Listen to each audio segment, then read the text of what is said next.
Wiring Planner works with two different file types.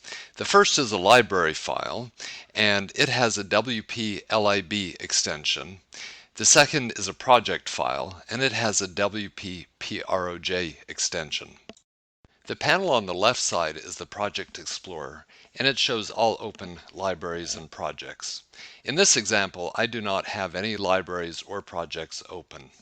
In order to open a library, I can simply right-click on the Libraries folder and click Open Library.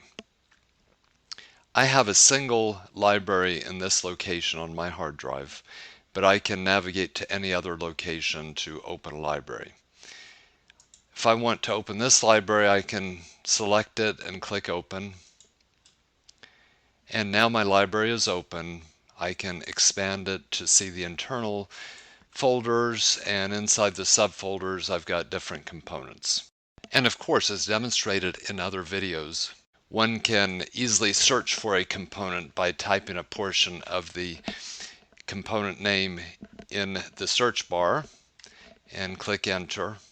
And in this case, it has located the GTN 750 in the Garmin folder. To open a project, I can click on this Open icon, or I can go to File, Open, and select the project that I want to open and click Open. Sometimes you may see this import warning.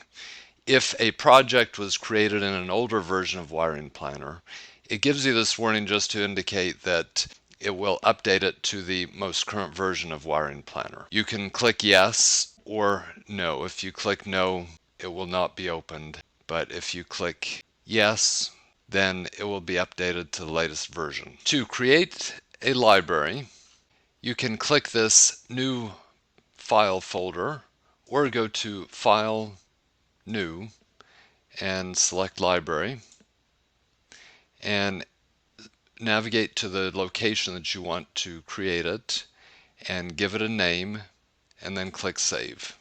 And immediately the new library will appear.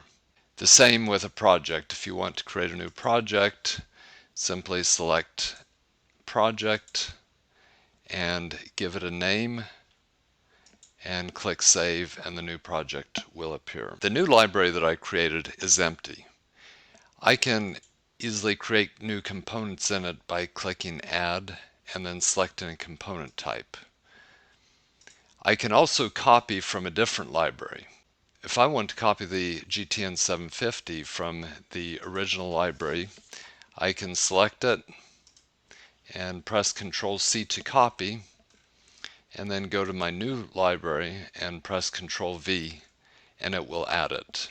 I can then modify this as I wish, and it will not affect the original library. Sometimes it's useful to create a copy of an existing project so that I can modify it as another project. To do that, select the project you want to copy and then click File, Save As, and then enter a name for it, and immediately the new project appears that is identical to the original project. Another useful shortcut is the Open Recent menu item that lets you select recently opened projects or libraries for quick access.